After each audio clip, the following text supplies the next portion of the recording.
طيب بسم الله الرحمن الرحيم الحمد لله رب العالمين والصلاة والسلام على أشرف الأنبياء والمرسلين نبينا محمد وعلى آله وصحبه أجمعين أما بعد السلام عليكم ورحمة الله وبركاته.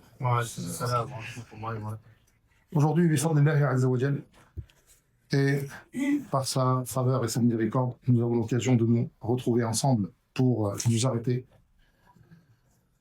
arrêter sur les significations de certaines paroles du prophète sallallahu alayhi wa sallam. Et après avoir expliqué dans une autre mosquée hier et s'être longuement arrêté hier dans l'un des magnifiques hadiths du prophète sallallahu alayhi wa sallam, qui était la recommandation faite par le prophète sallallahu alayhi wa sallam à son neveu Abdullah ibn Abbas lorsqu'il lui a dit Ya ghulam inni u'allimuka kalimat ihfadillah ihfadillah tajidhu tujahak.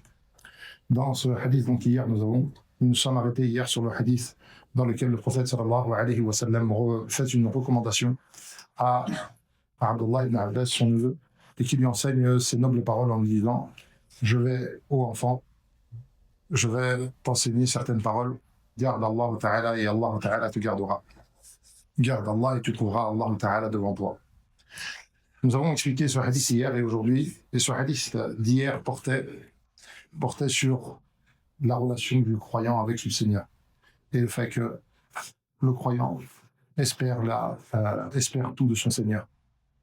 Et aujourd'hui, Inch'Allah Ta'ala, nous allons nous arrêter sur un autre hadith qui est aussi l'un des hadiths des 40 hadiths rapportés, compilés par An-Nawawi, rahimahullah ta'ala. Et comme nous l'avons fait hier, mais peut-être que certains frères n'étaient pas présents, eh bien, je commence par une petite introduction ou une petite présentation de cet ouvrage qui est Al-Arba'in An-Nawawiyya. Il faut savoir que le prophète sallallahu alayhi wa sallam a dit Inni utitu jawami' al-kalim. J'ai reçu jawami' al-kalim. Qu'est-ce que jawami' al-kalim? Jawami' al-kalim, ce sont des paroles concises avec de nombreux enseignements. Ce sont donc des paroles concises avec de nombreux enseignements. Et c'est l'une des spécificités du prophète sallallahu alayhi wa sallam, d'avoir reçu Jawami' al-Kalim. Et Jawami' al-Kalim, cela comprend deux choses. Cela comprend le Coran en premier lieu. Puisque le Coran fait partie des Jawami' al-Kalim, et c'est donc une des sortes de Jawami' al-Kalim que le prophète sallallahu alayhi wa sallam a reçu. L'éloquence du Coran est que ce Coran est succinct. Les versets sont succincts, mais comprennent d'énormes et de nombreux enseignements. Et donc, c'est une des catégories de Jawami' al-Kalim. Jawami' al-Kalim du prophète sallallahu alayhi wa sallam. Deuxième catégorie de Jawami' al-Kalim pour les frères qui étaient là hier. Deuxième catégorie de Jawami' al-Kalim. La sunna, certains hadiths du prophète sallallahu alayhi wa sallam qui sont concis et qui comprennent énormément d'enseignements. Donc il y a dans les paroles du prophète sallallahu alayhi wa sallam aussi des hadiths qui sont concis et qui comprennent énormément d'enseignements. Et les ulama se sont attelés et se sont efforcés de faire des compilations de ces hadiths qui représentent les bases de l'islam. Et l'un de ces ulama s'appelle Abu Amr ibn Salah, qui est un savant très connu et qui est mort en 643. Abu Amr ibn Salah, ce savant très connu, a fait une compilation de hadiths qui correspond à cette description. Ce sont des hadiths qui sont concis et qui renferment de grands enseignements. Et il en a compilé 26. Puis un autre savant est venu après lui. Ce savant s'appelle An-Nawawi, rahimahullah ta'ala. Et An-Nawawi, rahimahullah ta'ala, a pris les 26 hadiths de Abu Amr ibn Salah et on a rajouté combien?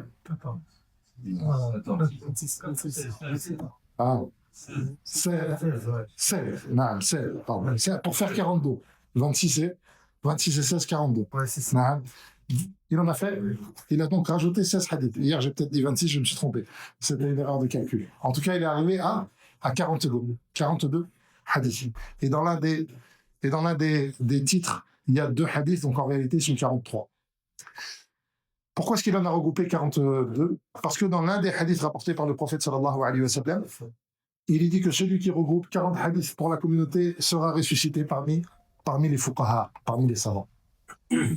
Ce hadith, c'est pas un hadith qui est authentique. C'est un hadith qui est faible. Mais, comme le mentionne Al-Nawawi dans l'introduction de Al-Arba'in Al-Nawawiyya, il est permis de mettre en application certains hadiths faibles selon certaines conditions. Selon certaines conditions, à la recherche de la récompense. Et c'est pour ça que beaucoup de ulama ont regroupé une quarantaine de hadiths dans des sujets donnés. Et Al-Nawawi, rahimahullah ta'ala, qui est mort en 676, Ibn Salah en 643, Al-Nawawi en 676, a regroupé donc cette quarantaine de hadiths, 42 hadiths. Et comme le rapporte, ou comme le mentionne Ibn Rajab, eh bien ce livre s'est répandu dans la communauté. Jusqu'à aujourd'hui, eh bien, ce livre-là est connu de chacun. Et il y a un autre savant qui s'appelle Ibn Rajab, qui lui est mort en 795, toujours dans la Hijra, à l'époque dans le calendrier hégérien. Et Ibn Rajab, rahimahullah ta'ala, qui est mort en 795, c'est un immense et un éminent savant, qui regroupe plusieurs qualités, et qui maîtrise de nombreuses disciplines, comme la science du hadith, qui maîtrise aussi la science du fiqh, et qui maîtrise aussi al-wa'z, c'est-à-dire l'exhortation, puisque c'est un élève d'Ibn al-Qayyim, et Ibn al-Qayyim excellait dans le wa'z. Et Ibn al-Qayyim est un élève de Ibn Taymiyyah, rahimahullah ta'ala. Donc de cette école de Cheikh al-Islam Ibn Taymiyyah est sorti Ibn al-Qayyim, et de Ibn al-Qayyim est sorti Ibn Rajab, rahimahullah ta'ala. Et Ibn Rajab est venu à ce livre de Al-Arba'in Al-Nawawiyya, des 40 hadiths de Nawawi. Et il a tout d'abord commencé à rajouter 8 hadiths. Ce qu'on appelle les ziyadat Ibn Rajab. Ce qui a donné 50 hadiths. Il a considéré qu'il y avait encore quelques hadiths qu'on pouvait ajouter et qui correspondaient ou qui représentaient les bases de l'islam. Et donc il a rajouté 8 hadiths. 8 hadiths sont devenus 50. Et il les a expliqués dans une explication ou dans un ouvrage exceptionnel qui s'appelle Jami' al-Ulum wal-Hikam. Et c'est un livre exceptionnel écrit par ce grand savant Ibn Rajab, rahimahullah ta'ala, qui est mort en 795. Et Ibn Rajab, rahimahullah ta'ala, excelle dans différentes disciplines, comme je voulais mentionner. Il excelle notamment dans la science du hadith. C'est pour ça que quand il explique ces hadiths, eh bien, il va s'arrêter sur des questions très précises dans la science du hadith. Et il a aussi une grande connaissance du hadith, c'est-à-dire qu'en plus de cela, il va évoquer et mentionner de nombreux hadiths qui viennent corroborer et confirmer la signification de ce hadith. Et Ibn Rajab, rahimahullah ta'ala, a aussi cette grande qualité d'être sur la croyance des gens de la sunna, et donc son explication est exempte de contradiction à cette aqidah. Et Ibn Rajab, il a aussi cette qualité d'être quelqu'un qui connaît ou qui a une large connaissance des paroles des pieux prédécesseurs. Ce qui fait que son ouvrage est rempli de paroles et de sagesse attribuées aux savants de première génération. Et donc cet ouvrage est extrêmement important, et aujourd'hui je vous propose de nous arrêter sur un des hadiths que Ibn Rajab a expliqué, tout comme nous l'avons fait hier pour les personnes qui étaient présentes, en lisant certains passages de cette explication.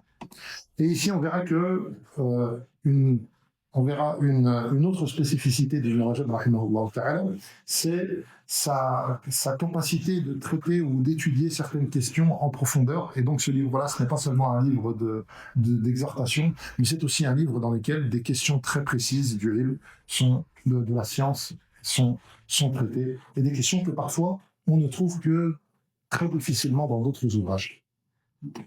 Le hadith que je vous propose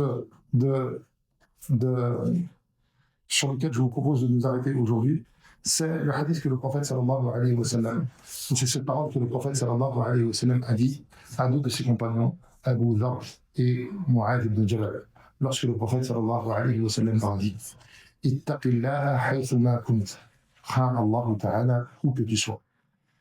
Wa atbi'is sayyi'ata al-hasanata tamhuha, et fais suivre les mauvaises actions par les bonnes, elles les effaceront. Et comporte-toi avec les gens d'un bon comportement. Vous savez, quand on regarde ces paroles comme la parole du prophète sallallahu alayhi wa sallam qu'on a étudié hier, lorsque le prophète sallallahu alayhi wa sallam dit à Abdullah ibn Abbas, ihfadillah yahfadik, garde Allah et Allah te gardera, ihfadillah tajidhu tujahak, garde Allah, tu le trouveras où que tu sois. Et le reste de cette exhortation, ou lorsqu'on regarde le hadith d'aujourd'hui, eh bien, l'un des premiers sentiments qu'on doit nous habiter, c'est de nous ébahir et d'être éblouis par la beauté de notre religion. Parce que cette religion n'appelle qu'à de grandes valeurs. Et ici, c'est le cas de ce magnifique hadith qui comporte trois commandements, ou trois ordres, trois prescriptions. La première, c'est de craindre Allah Ta'ala au plus cher. Ittaqillah haythuma kunt. Crains Allah Ta'ala où que tu sois. Puis, une seconde recommandation. وَأَتْبِعِ السَّيِّئَةَ الْحَسَنَةَ تَمْحُهَا. Et fais suivre tes mauvaises œuvres par de bonnes œuvres, elles les effaceront. Et ensuite, une troisième exhortation. وَخَالِقِ النَّاسِ بِخُلُقٍ حَسَنٍ. Et comporte-toi avec les gens d'un bon comportement. Lorsque on regarde ce hadith, on s'aperçoit qu'en réalité, ce hadith-là comporte tout ce dont nous avons besoin. Tout ce dont nous avons besoin. Pourquoi? Parce que ce hadith, il nous enseigne comment nous comporter avec Allah Ta'ala. Et il nous enseigne aussi comment nous comporter avec les créatures. Et donc là, dans son comportement avec Allah Azzawajal, dans sa relation avec Allah Ta'ala, eh bien c'est la première exhortation qui est Ittaqillaha haythuma kunt. Crains Allah Ta'ala où que tu sois. Puis le prophète sallallahu alayhi wa sallam nous donne une deuxième recommandation, qui est de faire suivre nos péchés par de bonnes œuvres. Pourquoi? Parce que, quels que soient les efforts que l'être humain fait pour atteindre la piété, eh bien, il y aura des négligences, il commettra des fautes et des erreurs. Alors le prophète sallallahu alayhi wa sallam nous oriente vers la solution. La solution, c'est que lorsque tu fais des péchés, eh bien, fais-les suivre par des bonnes actions. Cela les effacera. Et ça, c'est donc ce qui concerne notre relation avec Allah Ta'ala.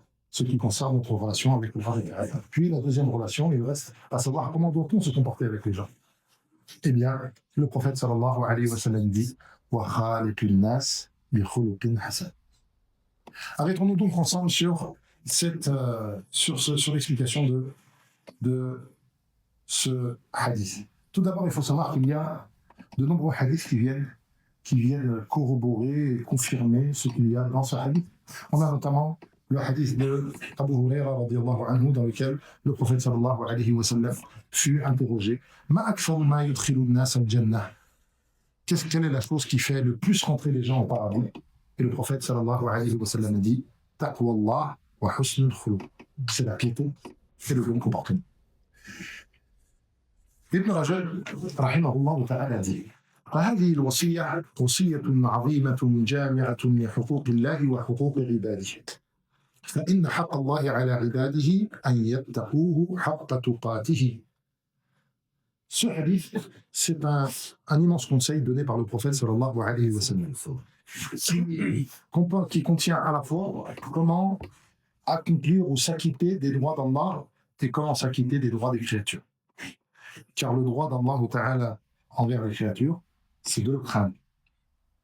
Et le droit des créatures, c'est de bien se comporter avec eux. La taqwa, craindre Allah Ta'ala et la piété, c'est une recommandation qu'Allah Ta'ala a fait aux premiers et aux derniers, aux premières communautés et aux derniers.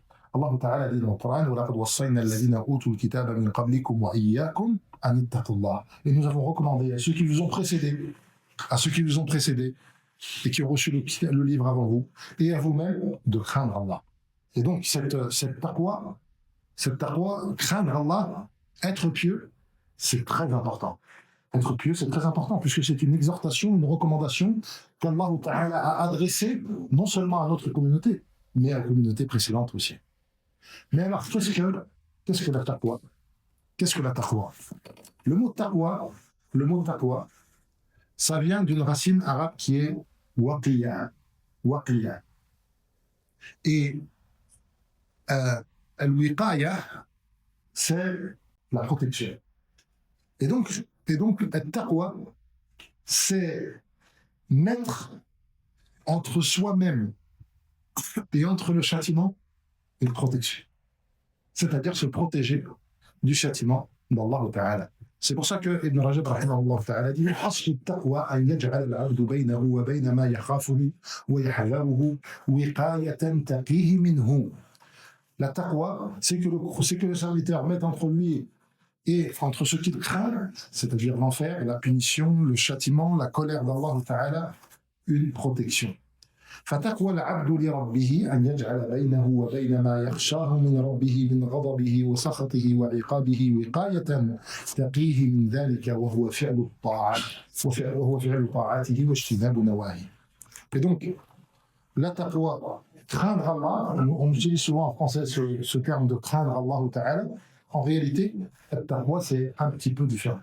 C'est un petit peu différent. Quand on traduit souvent la taqwa par la crainte d'Allah ta'ala, mais en réalité, la taqwa, c'est de mettre entre nous et ce que nous craignons de notre Seigneur, c'est-à-dire sa colère, sa punition, son châtiment, une protection.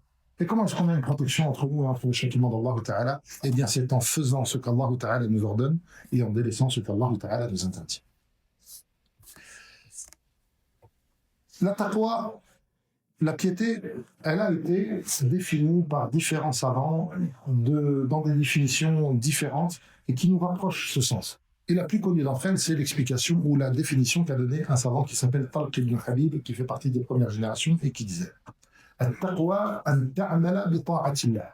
Al-taqwa, c'est quoi la taqwa? C'est que tu accomplisses l'obéissance à Allah, que tu agisses et que tu obéisses à Allah ta'ala. Ala nourin min Allah. Ala nourin min Allah, c'est-à-dire à la lumière de ce qu'Allah ta'ala nous a transmis. On ne peut pas adorer Allah ta'ala comme on le veut. On adore Allah ta'ala comme Allah ta'ala nous l'a demandé. Donc on adore, c'est adorer Allah, mais comment? Ala nourin min Allah, comme Allah ta'ala nous l'a ordonné. Tarjou thawab Allah, et toi, par cela, tu espères la récompense d'Allah.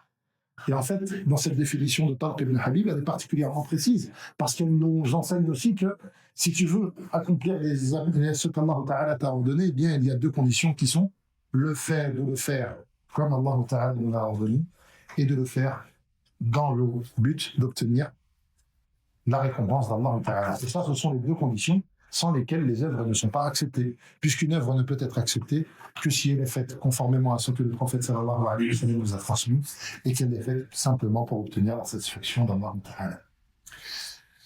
Et Ibn Talq ibn Habib dit aussi wa an tatruka ma'siyat Allah, et que tu délaisses la désobéissance à Allah ala nourin min Allah, comme Allah Ta'ala te l'a ordonné, takhafu iqab Allah, et que tu craignes par cela le châtiment d'Allah Ta'ala. Et comme je vous l'ai dit, Ibn Rajab rahimahullah ta'ala a étoffé son ouvrage et l'a embelli par de nombreuses paroles de pieux prédécesseurs par lesquelles il y a de grandes sagesses, et je vous propose d'en lire certaines d'entre elles. وعن أبي الدرداء قال تمام التقوى أن يتقي الله العبد حتى يتقيه من مثقال ذرة حتى يترك بعض ما يرى أنه حلال خشية أن يكون حراما يكون حجابا بينه وبين الحرام فإن الله قد بين للعباد الذي يسيرهم إليه. Ici, Abu Darda, et on va le trouver aussi dans une autre parole de Hassan al-Basri, puisque Hassan al-Basri dit ما زالت التقوى بالمتقين حتى تركوا كثيرا من الحلال مخافة الوقوع في أو مخافة الحرام. Ici, on a cette notion de taqwa et de rempart entre nous et ce qui est le châtiment, ou de rempart entre nous et ce que nous craignons, qui est exprimé d'une autre manière par Abu Darda, qui est un grand compagnon du prophète sallallahu alayhi wa sallam, et par Al-Hasan al-Basri rahimahullah ta'ala, qui est un grand ou parmi les sages et nobles pieux prédécesseurs, et qui explique que le croyant, le muttaqi, celui qui craint Allah ta'ala, celui qui est défini par cette taqwa, eh bien, ce n'est pas seulement quelqu'un qui fait ce qu'Allah ta'ala lui a ordonné et qui délaisse ce qu'Allah ta'ala lui a interdit, mais plus que cela, c'est quelqu'un qui va mettre entre lui et l'interdit un rempart. De quelle manière? Eh bien, ça va le pousser à délaisser certaines choses halal de peur de tomber dans le haram. Donc le pieux, et ça c'est quelque chose que nous devons ou duquel nous devons prendre conscience dans nos adorations de tous les jours et dans nos actes de tous les jours. Pour atteindre la piété, il est indispensable que nous mettions entre nous et le haram une protection. Et cette protection-là, elle implique que tu ne délaisses pas seulement ce qui est haram, mais que tu délaisses aussi un peu de halal de peur qu'il te fasse tomber dans le haram.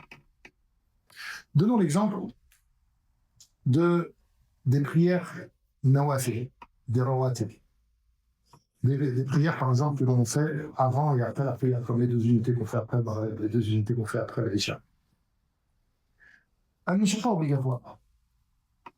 Mais celui qui s'attache à les accomplir et à les observer de manière assidue, eh bien celui-ci, il préserve l'obligation. S'il est assidu sur les prières non obligatoires, alors il sera encore plus assidu aux prières obligatoires.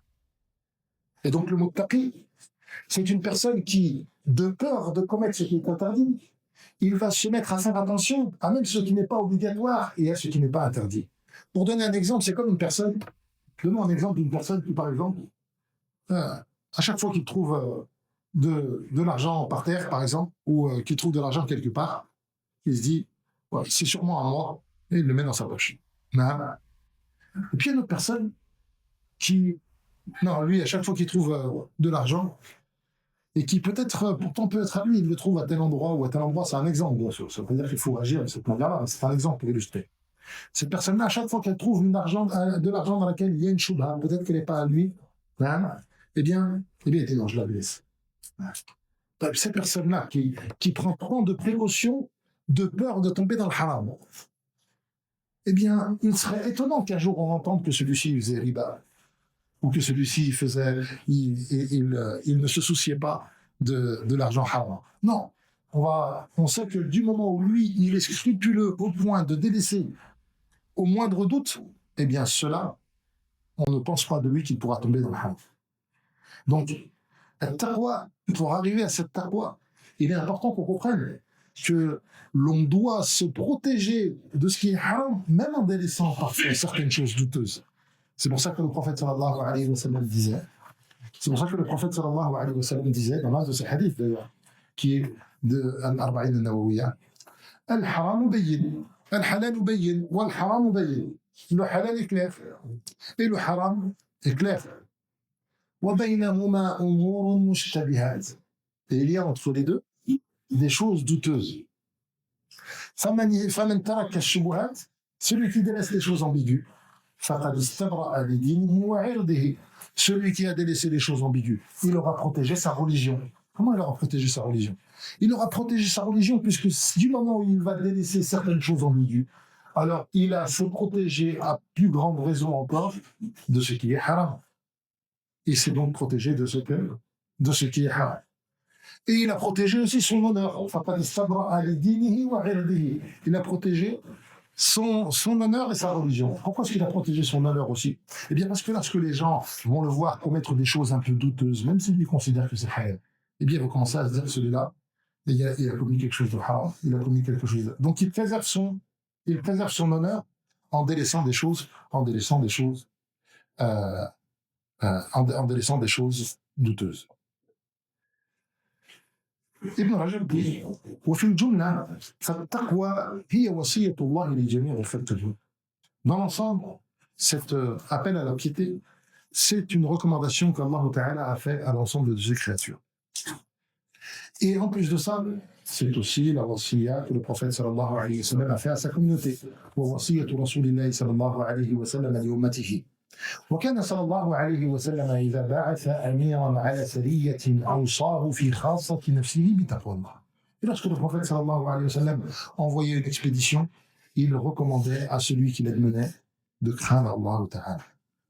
ولما خطب رسول الله صلى الله عليه وسلم في حجة الوداع يوم النحر أوصى الناس بتقوى الله وبالسمع والطاعة للأئمة.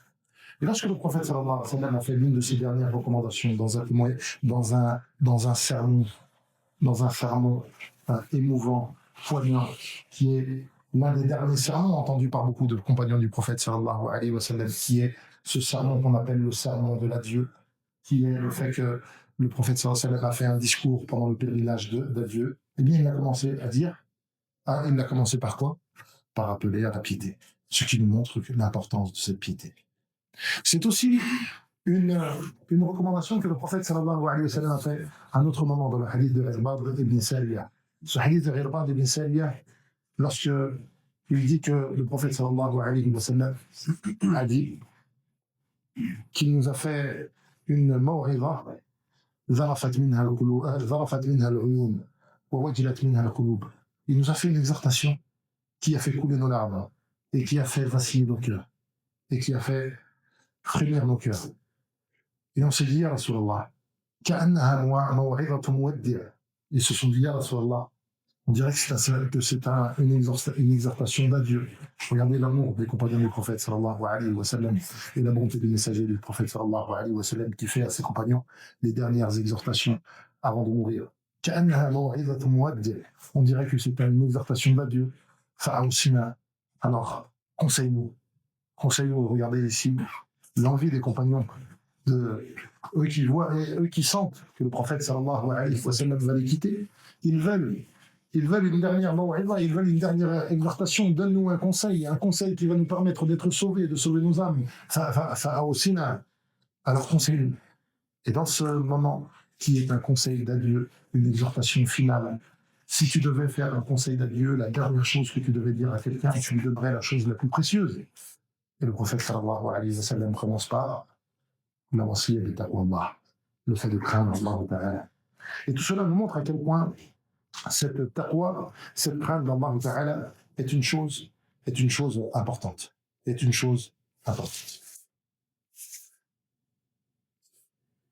Et les salafs et les pieux prédécesseurs eux-mêmes et les pieux prédécesseurs eux-mêmes se faisaient cette recommandation lorsqu'ils partaient les uns les autres, lorsque quelqu'un partait en voyage et qui disait je vais partir, est-ce que tu as un conseil à me donner? Eh bien, le premier conseil qu'il lui disait, c'était de lui dire aussi qu'elle est à Allah, en imitation du prophète sallallahu alayhi wa sallam, et aussi de l'importance de cette taqwa. Mais ici, c'est pas seulement la recommandation de craindre Allah. Ittaqillah haythuma kunt. C'est craindre Allah où que tu sois. Et si cette wasiyya, si ce conseil, cette exhortation, elle était de la plus grande importance pour les compagnons du prophète sallallahu alayhi wa sallam, alors que dire de notre situation en nous? Crains Allah ta'ala où que tu sois. C'est-à-dire crains Allah ta'ala même lorsqu'on ne te voit pas. Et dans cette époque de trouble dans laquelle nous vivons, eh bien peut-être que jamais dans l'histoire de l'humanité il a été aussi facile de désobéir à Allah ta'ala à la vie des gars. Si l'homme se trouvait seul il y a encore peut-être 50 ans ou 60 ans, et qu'il se trouvait seul, il n'avait pas tous ces moyens de désobéir à Allah ta'ala. Il n'y avait pas toute cette facilité de transgresser les limites qu'Allah ta'ala nous a imposées.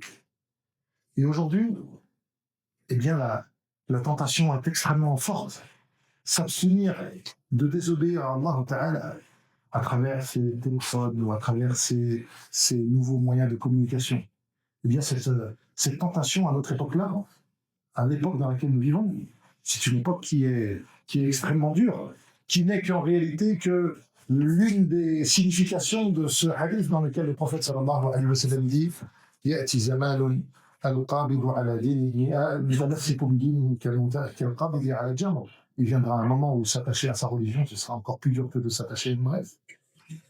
Et donc cette recommandation de craindre Allah Ta'ala, de craindre aussi Allah Ta'ala, où que nous soyons, eh bien, elle doit avoir dans nos cœurs un retentissement particulier, parce que nous sommes à une époque où craindre Allah Ta'ala, où que nous soyons, est extrêmement difficile. Et désobéir à Allah Ta'ala lorsque nous sommes à l'abri des regards, eh bien, est quelque chose de facile et de tentant. Et c'est un grand danger. C'est un grand danger en réalité. Parce que on a l'impression d'être seul, mais nous ne sommes jamais. Et Allah Ta'ala sait tout ce que nous faisons. Et donc cette wasiya est extrêmement importante. C'est pour ça qu'Ibn Rajab, rahimahullah ta'ala, dit فَقَوْلُهُ اتَّقِ اللَّهَ حَيْثُ مَا كُنْتَ مُرَادُهُ فِي السِّرِّ وَالْعَلَانِيَةِ حَيْثُ يَرَاهُ النَّاسُ وَحَيْثُ لَا يَرَوْنَهُ. Crains Allah ta'ala que tu sois où que tu sois, ça veut dire crains Allah ta'ala en public et seul, là où les gens te voient et là où ils ne te voient pas. وقد ذكرنا من حديث أبي ذر أن النبي صلى الله عليه وسلم قال أوصيك بتقوى الله في سر أمرك وعلانيته. Ibn Rajab mentionne ici que dans l'une des versions du hadith, la recommandation faite à Abu Dhar est je te recommande de craindre Allah Ta'ala en secret et en public. وكان النبي صلى الله عليه وسلم, regardez aussi la beauté des invocations du prophète صلى الله عليه وسلم. Et quand on médite sur la beauté des invocations du prophète sallallahu alayhi wa sallam, on doit y voir des signes de sa véracité, encore une fois. Comme je l'ai dit à plusieurs reprises, les signes que le prophète sallallahu alayhi wa sallam véridique sont nombreux.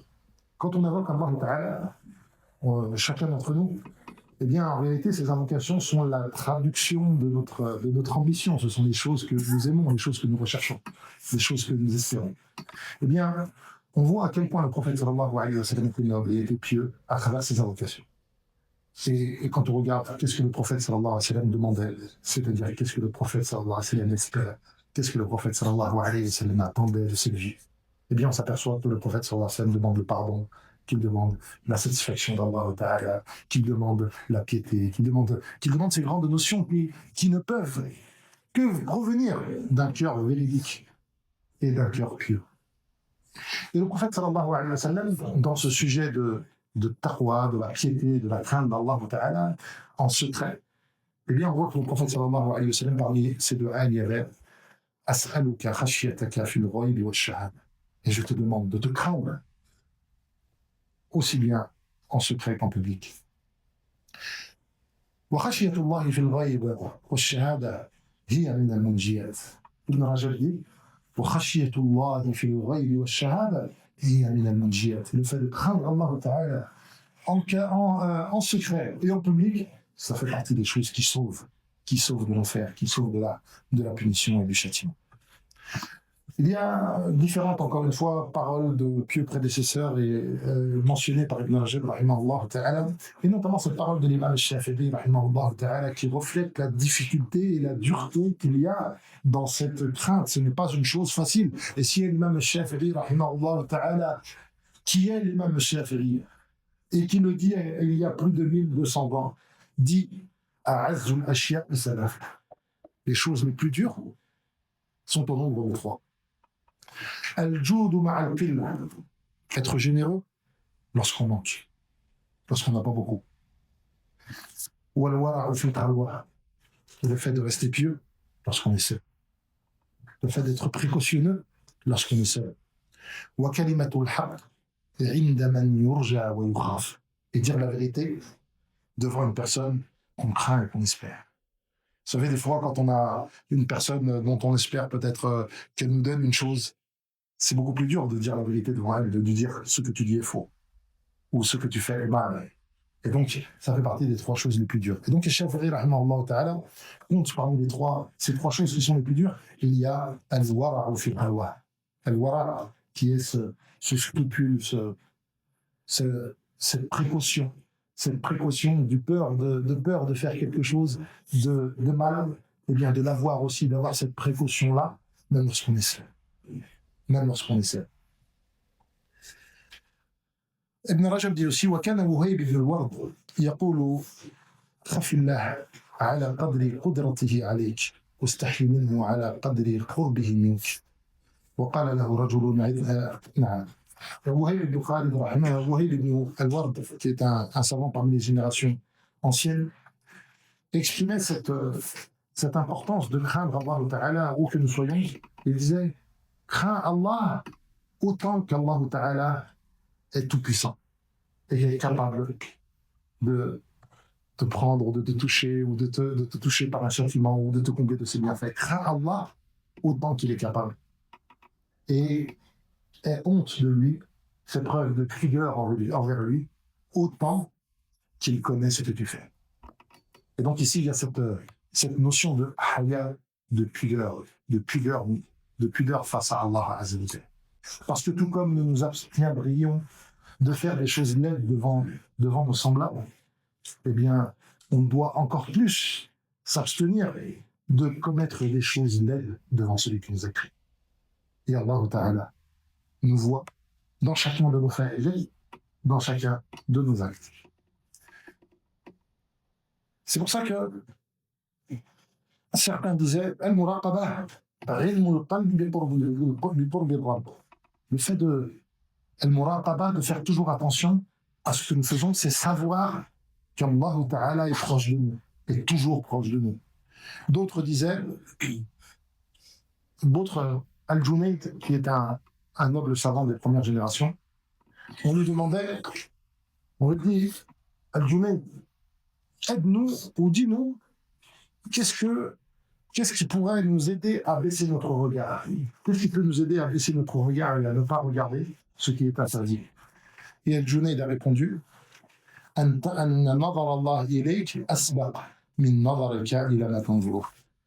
que tu saches que Allah Ta'ala te regarde avant que toi tu regardes ce que tu vois. Et donc c'est prendre cette conscience qu'Allah Ta'ala nous voit. Et dans ce sens aussi, certains exprimaient cela en disant ce que Ibn Rajab a dit,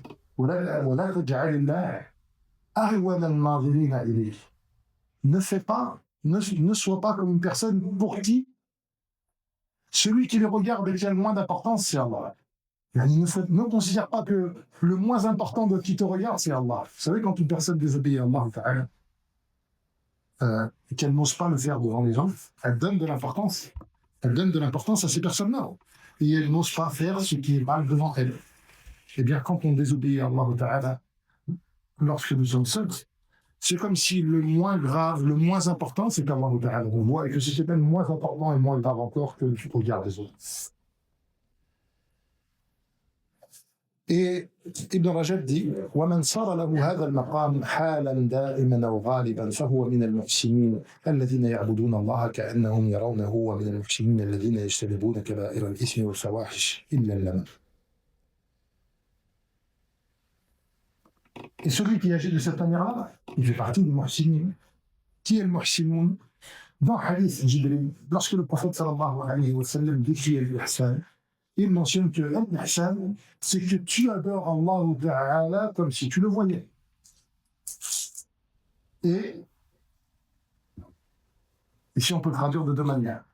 Que tu adores Allah Ta'ala comme si tu le voyais. Et que si tu ne le vois pas, alors sache qu'il lui te voit. Ça, c'est la première manière de traduire. Ou alors, le fait de dire que tu adores Allah Ta'ala comme si tu le voyais. Car si tu ne le vois pas, lui te voit. Et dans la première traduction, c'est en fait, parce que le shahid-là du prophète sallallahu alayhi wa sallam, c'est comme s'il y avait deux niveaux. Le premier niveau, c'est d'adorer Allah Ta'ala comme si tu le vois. Comme si tu le voyais. Et le deuxième niveau inférieur, c'est que si tu n'arrives pas à faire ça, alors adore Allah Ta'ala en ayant conscience que lui te voit. C'est ce qu'on appelle deux niveaux différents. Le premier, on appelle le mushahada, le deuxième, on appelle le muraqab.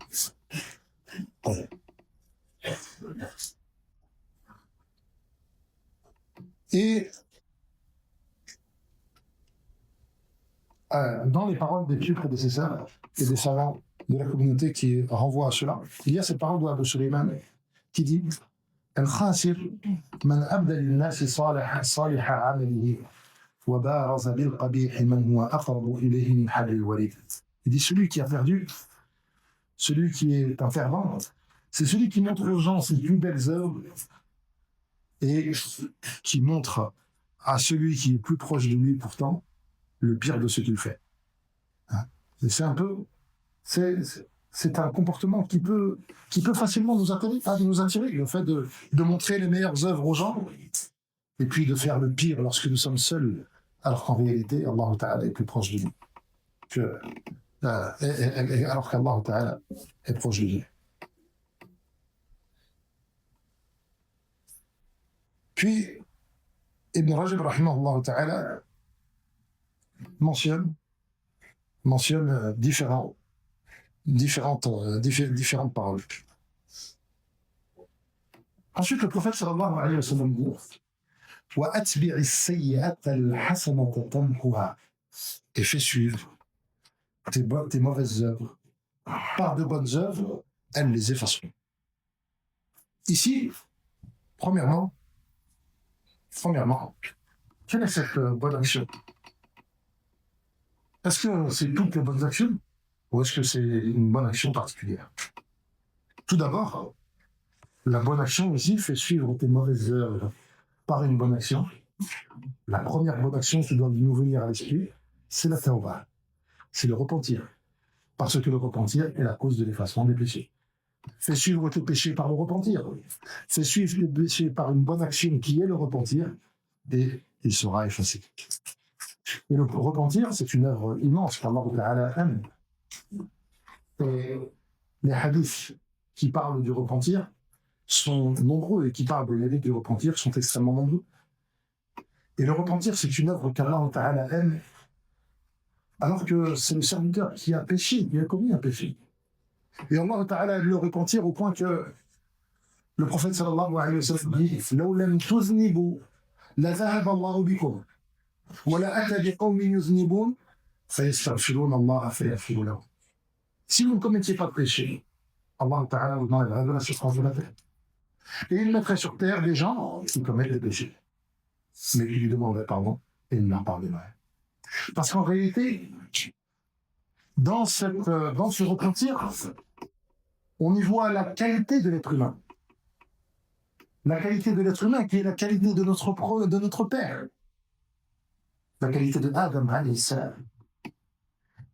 Qui, contrairement à Iblis, lui, quand il a commis un péché, eh bien, il se repentit. Il s'est repenti et Allah Ta'ala lui a pardonné. قال ربنا إننا ظلمنا أنفسنا وإن لم تغفر لنا وترحمنا لنكونن من الخاسرين. Ils ont dit, Seigneur, nous avons été injustes envers nous-mêmes. Et si tu ne nous pardonnes pas et que tu ne nous accordes pas ta miséricorde, alors nous ferons partie des perdants. فتلقى آدم من ربه كلمات فتاب عليه إنه هو التواب الرحيم. Adam a donc reçu les paroles de la part d'Allah Ta'ala pour se repentir. Et Allah Ta'ala lui a accordé le repentir. Il est celui qui accepte le repentir et le miséricorde. Se repentir, ça a donc été la qualité de Adam qui l'a sauvé du châtiment, à l'opposé de Iblis, qui lui s'est entêté dans le péché qu'il avait commis par lui. Se repentir, c'est une manifestation de la soumission à Allah Ta'ala, de la servitude à Allah Ta'ala. C'est un moyen de ça traduit la soumission à Allah Ta'ala. Faire le repentir, c'est le fait que l'esclave, le serviteur, ait commis une erreur et qu'il revienne à son Seigneur repentant, le suppliant de lui pardonner et lui demandant de lui effacer son péché. C'est donc une manifestation de la soumission. Et se repentir, Allah Ta'ala même, parce que se repentir aussi est une des nombreuses manifestations de la perfection d'Allah Ta'ala. Nous ne désobéissons à Allah Ta'ala que par les bienfaits qu'il nous accorde. Lorsque tu désobéis à Allah Ta'ala, c'est parce qu'Allah Ta'ala t'a donné. Tu désobéis à Allah Ta'ala par tes yeux, c'est Allah Ta'ala qui t'a accordé la vie. Par ta langue, c'est Allah Ta'ala qui te l'a donné. Par tes oreilles, c'est Allah Ta'ala qui te les a données. Par ton nom, c'est Allah Ta'ala qui t'a donné tout cela. Lorsque tu désobéis à Allah Ta'ala, tu ne lui désobéis que parce qu'il t'a donné. Et pourtant, lorsque Allah Ta'ala n'a pas besoin de toi, tu es une petite créature et tes péchés ne nuisent en rien. Mais lorsque tu lui demandes pardon, Allah Ta'ala, dans son immense générosité et son immense bonté, Allah Ta'ala pardonne. Cette tawbah, la tawbah, c'est quelque chose d'extrêmement important. Et on doit aimer cette œuvre et s'y empresser. وَتُوبُوا إِلَى اللَّهِ جَمِيعًا أَيُّهَا الْمُؤْمِنُونَ لَعَلَّكُمْ تُفْلِحُونَ. Et repentez-vous tous aux croyants afin que vous obteniez la réussite. قل يا عبادي الذين أسرفوا على أنفسهم لا تقنطوا لا تقنطوا من رحمة الله إن الله يغفر الذنوب جميعا. Dis à mes serviteurs qui ont été injustes envers eux-mêmes, ne désespérez pas de la miséricorde d'Allah. Allah Ta'ala pardonne tous les péchés. Et Allah Ta'ala nous appelle au repentir. Le prophète sallallahu alayhi wa sallam nous traduit cela dans un magnifique hadith en disant L'Allahu ashaddu farahan. Allah Ta'ala est plus heureux. Regardez cette parole. Nous n'avons pas, Allah Ta'ala n'a pas besoin de nous. Nous lui avons désobéi et pourtant, il est heureux de notre retour. Allah Ta'ala est plus heureux du retour de l'un d'entre vous qu'un homme qui était dans le désert, avec sa monture sur laquelle il y avait toutes ses provisions. Et lorsqu'il est dans cette situation, il laisse échapper sa monture. Alors il va à l'ombre d'un arbre pour attendre la mort. Et lorsqu'il se réveille, il trouve sa monture devant lui. Il est tellement heureux qu'il va faire une erreur qu'il n'aurait jamais commise, une erreur qui nous donne la chair de poule, une erreur que s'il l'avait voulu, s'il l'avait dit réellement en son âme et conscience, il serait sorti de l'islam. Il sera tellement heureux qu'il dira Allahumma anta abdi wa ana rabbuk. Seigneur, tu es mon serviteur et je suis ton Seigneur. Il était tellement heureux qu'il s'est trompé. Eh bien, Allah Ta'ala est plus heureux du repentir d'un d'entre nous qui a retrouvé sa monture. Quels que soient les péchés que nous commettons, Allah Ta'ala nous pardonne. Et dans un magnifique hadith que rapporte Abu Huraira, le prophète sallallahu alayhi wa sallam dit Amila abdun dhanban. Un serviteur a commis un péché. Alors il a dit Ya Rabb, amiltu dhanban faghfirli. Seigneur, j'ai pardonné, j'ai commis un péché. Alors pardonne-moi. Alors Allah Ta'ala a dit علم عبدي أن له ربا يغفر الذنب ويؤاخذ بالذنب فقد غفرت له. Mon serviteur a su qu'il avait un Seigneur qui punit les péchés et pardonne les péchés, alors je lui pardonne. Puis cet homme a recommencé et a reconnu le péché. Alors il s'est dit Ya Rab, عملت ذنبا فاغفر لي. Oh Seigneur, j'ai commis un péché, alors pardonne-moi. Et Allah Ta'ala a dit علم عبدي أن له ربا يأخذ بالذنب ويغفر الذنب فقد غفرت له. Mon serviteur a su qu'il a un Seigneur qui punit les péchés et pardonne les péchés, alors je lui pardonne. Puis il a recommencé une troisième fois. Et Allah Ta'ala, il a dit la même chose. Et Allah Ta'ala a répondu de la même manière. Puis la quatrième fois. Et Allah Ta'ala a dit i'mal ma shi'ta faqad ghafartu lak. Fais ce que tu veux, car je te pardonne. Ici, fais ce que tu veux, car je te pardonne. Ça ne veut pas dire qu'Allah Ta'ala pardonne à cet homme maintenant, quoi que soient les péchés qu'il fasse. Non, ça ne veut pas dire ça. Mais ça veut dire que tant qu'il agit de cette manière-là, c'est-à-dire qu'il s'empresse de demander pardon après avoir commis des péchés, Allah Ta'ala lui pardonne.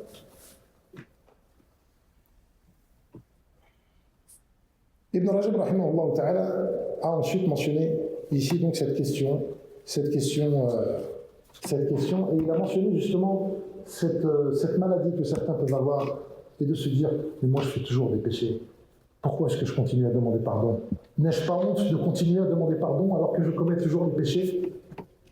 Un jour on demanda à Al-Hassan, on demanda à Al-Hassan al-Basri Ala yastahi ahaduna min rabbih yastaghfiru min dhunubihi thumma ya'ud thumma yastaghfiru thumma ya'ud. Une personne était devant Al-Hassan al-Basri, ce grand savant, et puis il s'est dit n'avons-nous pas honte de commettre un péché, puis de demander pardon, puis de commettre encore ce péché, puis de demander pardon? Alors Al-Hassan al-Basri lui a dit Wadda ash-shaytan law dhafara minkum bihadi. Ah, Satan aimerait bien que vous vous disiez cela. Satan aimerait bien que vous vous disiez cela. Fala tamallu l'istighfar. Ne vous lassez jamais de l'istighfar. Ne vous demandez jamais de demander pardon. Ça, c'est une ruse de Satan de se dire mais je fais des péchés, pourquoi est-ce que je continue à demander pardon? Je fais des péchés, pourquoi est-ce que je fais ces œuvres-là? Non, Satan aimerait que nous réfléchissions de cette manière-là. Parce que cela nous rendrait moins bons, cela serait un rempart entre nous et le repentir. Nous désespérions de la miséricorde d'Allah Ta'ala et arrêterions de lui demander pardon.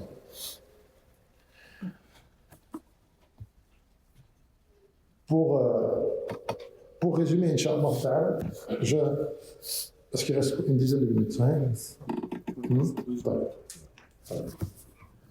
Ibn Rajab, rahimahullah Ta'ala, ici, et c'est aussi une des particularités de cet ouvrage extrêmement noble, qui est Jami' al-Ulum wal-Hikam.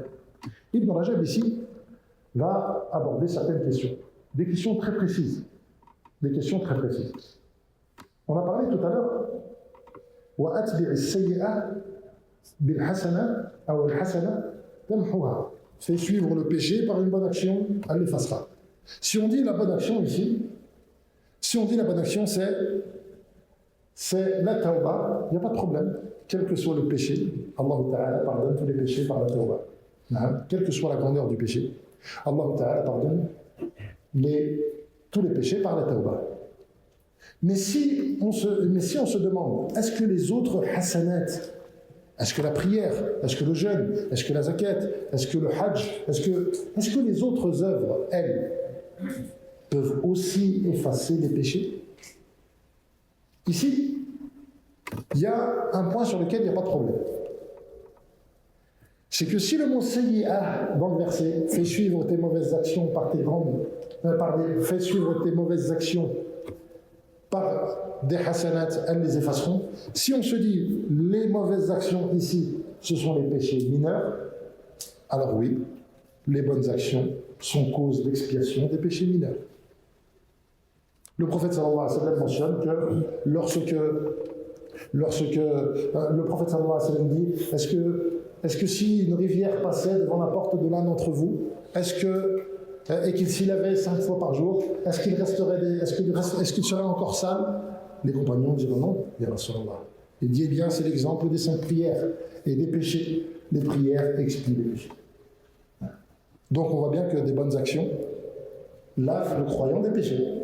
Quand le prophète sallallahu alayhi wa sallam aborde la question de la umrah, al-umratu ila al-umrati kaffaratun lima baynahuma, d'une umrah à une autre, Allah Ta'ala expie les péchés. Lorsque le prophète sallallahu alayhi wa sallam dit Ramadan ila Ramadan, al-jumu'a ila al-jumu'a, wa-s-salah ila as-salah, mukaffiratun lima baynahum, ces œuvres-là, que ce soit du Ramadan, d'un Ramadan à un autre, d'une prière à une autre, d'un jumu'a à une autre, cela expie les péchés.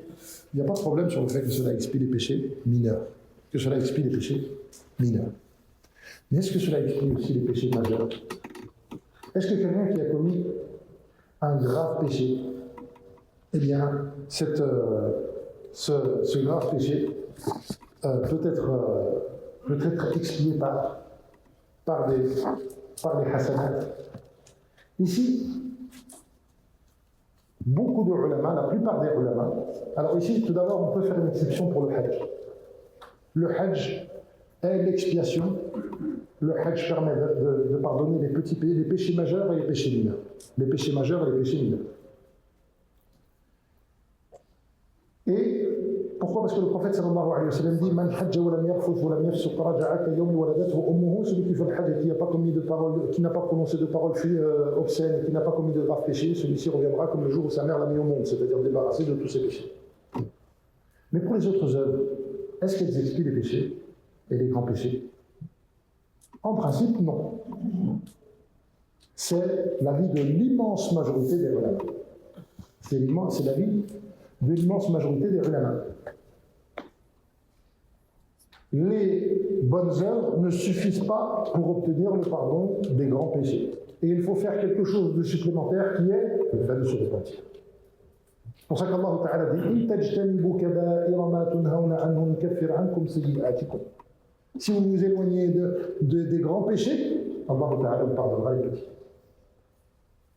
Quand je dis petits, il y a des péchés mineurs. Ou petits, c'est pas faux. Mais on doit bien comprendre que quand c'est petit, je n'ai pas le droit de dénigrer l'importance. Parce que lorsque le croyant désobéit à Allah Ta'ala, il ne regarde pas la petitesse du péché, il regarde la grandeur de celui qui le désobéit. Et donc, quand on parle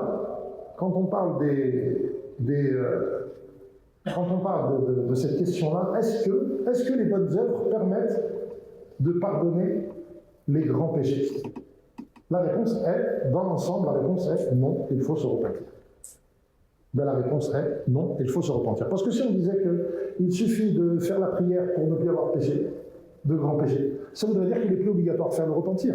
Et ça voudrait dire que quand les gens meurent, tous n'auront pas de péché. Alors qu'on sait bien que dans notre communauté, il y a des personnes qui rentreront en enfer avant d'entrer au paradis, qu'Allah Ta'ala nous en préserve. Et donc cette question-là, de cette manière-là, dire de manière générale, les bonnes actions permettent de pardonner tous les péchés, petits et grands, ça c'est faux. Ça c'est faux. Par contre, On a des hadiths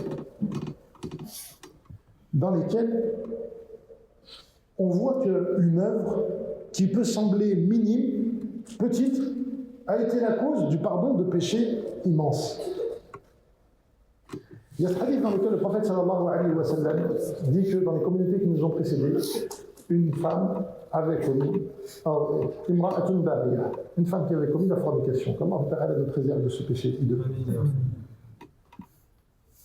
Et un jour, cette femme, donc elle a commis un grave péché, de graves péchés.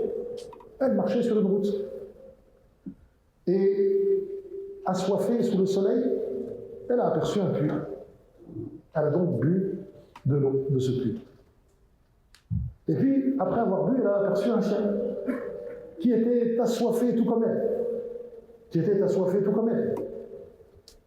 Alors elle s'est dit, ce chien est touché par la soif comme moi, et elle a pris de l'eau du puits et elle lui a donné à boire. Alors le prophète sallallahu alayhi wa sallam a dit à propos de cette femme, ce qu'on espère qu'Allah Ta'ala dira à propos de chacun d'entre nous, Allah Ta'ala lui a pardonné, elle est entrée au paradis. Ce hadith, il indique, où il mentionne une personne qui a commis de graves péchés, mais à qui Allah Ta'ala a pardonné pour une œuvre qui nous semble minime. Alors pourquoi? On vient de mentionner que les bonnes actions n'étaient pas suffisantes pour pardonner les grands péchés, de façon générale.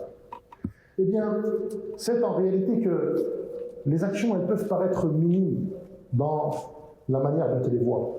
Mais en réalité, quand elles sont accompagnées par des actes du cœur, comme l'amour d'Allah Ta'ala, la sincérité d'Allah Ta'ala, la crainte d'Allah Ta'ala, l'espoir en sa récompense, et une ferveur grande, cette action qui peut sembler minime à notre regard est plus lourde dans la balance que les péchés.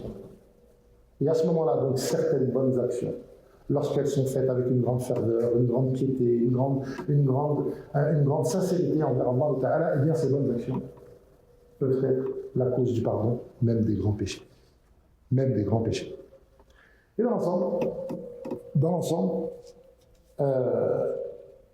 cette question, c'est une question qu'a traitée longuement Ibn Rajab, rahimahullah ta'ala, et qui a été traitée aussi par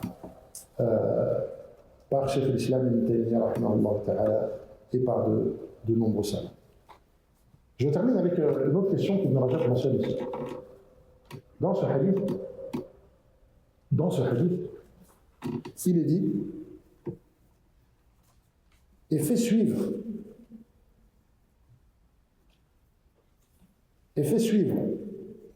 tes mauvaises actions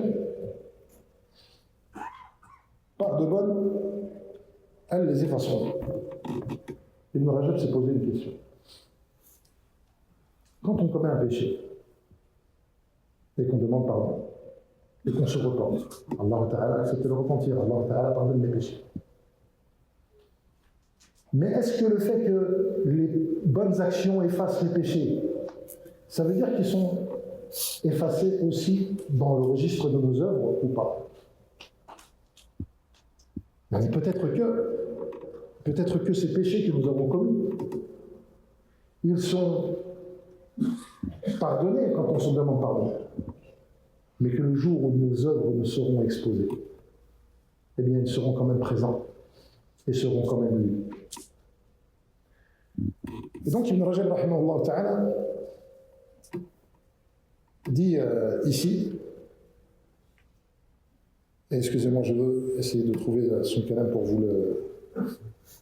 le lire. Il dit, Atbi'i as-sayyi'ata al-hasanata tamhuha, zahiruhu anna as-sayyi'at tumha bil-hasanat. Il semble que, de ce hadith-là, il semble apparent que les péchés sont effacés par les bonnes actions. Et ensuite il dit وقد تقدم ذكر الآثار التي فيها أن السيئة تمحى من صحف الملائكة بالحسنة إذا عملت بعدها. Et nous avons déjà mentionné, dans son ouvrage, il a déjà mentionné des athars, des paroles qui montrent que les péchés sont effacés des registres des anges. قال عطية العوفي, il mentionne la parole de Salah. بلغني أن من بكى على خطيئة محيت عنه وكتبت له حسنة. On m'a rapporté que lorsqu'une personne pleure pour ses péchés, eh bien, son péché sera effacé et remplacé par une hasana. Donc là, on a ce premier avis, qui est que oui, les péchés sont effacés du registre des œuvres, en plus d'être pardonnés. Mais Ibn Rajab dit ensuite, وقال الطائفة, et une autre partie des savants a dit, لا تمحى الذنوب من صحائف الأعمال بتوبة ولا بغيرها. D'autres savants ont dit, les péchés ne sont jamais effacés du registre des œuvres, par la tauba ou par quelque chose d'autre.